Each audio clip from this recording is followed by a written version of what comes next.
ইরানের বিরুদ্ধে নতুন পদক্ষেপ ব্রিটেনের, সামরিক ঘাঁটি ব্যবহারের অনুমতি দিল ব্রিটিশ সরকার। তাহলে কি ইরান সংঘাত সরাসরি জড়াচ্ছে কিনা যুক্তরাজ্য? প্রিয় দর্শক, আসসালামু আলাইকুম। ইরানের বিরুদ্ধে যুক্তরাষ্ট্রের সম্ভাব্য প্রতিরক্ষামূলক সামরিক অভিযানের যুক্তরাজ্যের সামরিক ঘাঁটি ব্যবহারের অনুমতি দিয়েছে।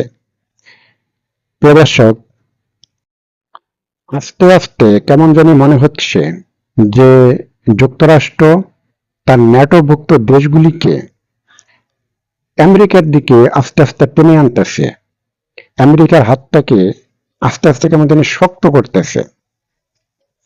এর আগে দেখেন যতগুলি যুদ্ধ হয়েছে ইরানের উপরে, ব্রিটেন, জার্মানি এরা কিন্তু নিষেধ করেছে যে না, আমেরিকাকে কোনো ঘাঁটি দেব না, আমেরিকাকে আমরা কোনো আশ্রয় প্রশ্রয় দেব না।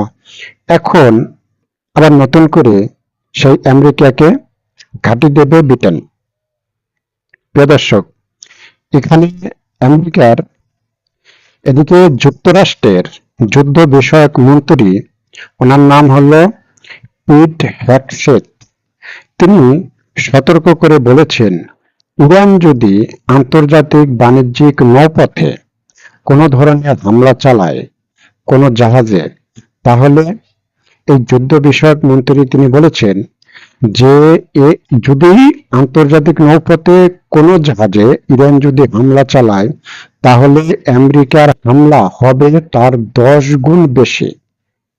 ইরান যে হামলা চালাবে তার 10 গুণ বেশি তারা হামলা চালাবে ইরানের উপরে।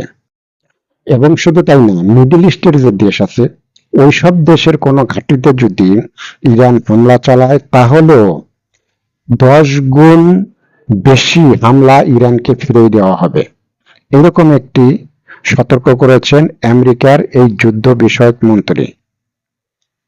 দর্শক, ইরান আমেরিকার যে যুদ্ধ, এখানে মনে হচ্ছে যে এই যুদ্ধটার সবচেয়ে একটা মাথা ব্যথা এই হরমুজ প্রণালীটা নিয়ে।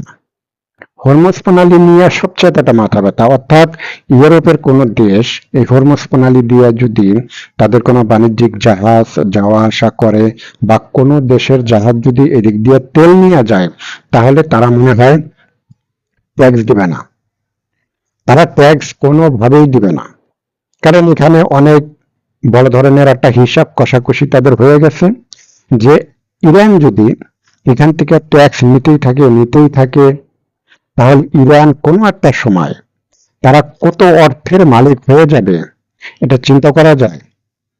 কত বছর ধরে ইরানের উপরে নিষেধাজ্ঞা, তাই ইরানের সাথে এই রাষ্ট্রগুলি পারতেছে না। তারপরে যদি হরমুজ প্রণালী দিয়ে জাহাজ যাওয়া আসা করার জন্য যদি তাদেরকে ওটা ট্যাক্স দেওয়া লাগে, তাহলে তাদের সাথে পৃথিবীর কোনো দেশ পারবে না। অর্থাৎ এক কথায় যেটা আমরা বলতে পারি যে অর্থনৈতিক দিক দিয়ে ইরানকে কোনোভাবেই কেউ ইউরোপের এই দেশগুলি সাপোর্ট দিবে না, এবং অর্থনৈতিক দিক দিয়ে এই রাষ্ট্রটা ভালো হোক এটা কেউ চাবে না। যার কারণে এই হরমুজ প্রণালী নিয়ে যে যুদ্ধটা এখন শুরু হয়েছে, দেখেন এই যুদ্ধটা কিন্তু শুরু হয়েছিল ইউরেনিয়াম নিয়ে, পারমাণবিক বোমা নিয়ে। এখন এই যুদ্ধটা গড়াইতে হরমুজ প্রণালীতে এসে হাবুডুবু খাচ্ছে। এখন হরমুজ প্রণালী উন্মুক্ত করে দাও, এই করে দাও, সেই করে দাও।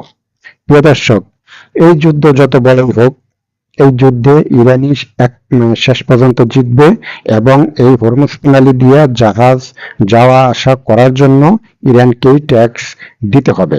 প্রিয় দর্শক, যদি ভিডিওটা ভালো লাগে, যারা ইউটিউবে দেখবেন তারা সাবস্ক্রাইব করবেন, আর যারা পেজে দেখবেন তারা সর্বোচ্চ শেয়ার করবেন, লাইক দিবেন, ফলো দিবেন। আজ এই পর্যন্তই। ভালো থাকবেন, সুস্থ থাকবেন। আসসালামু আলাইকুম।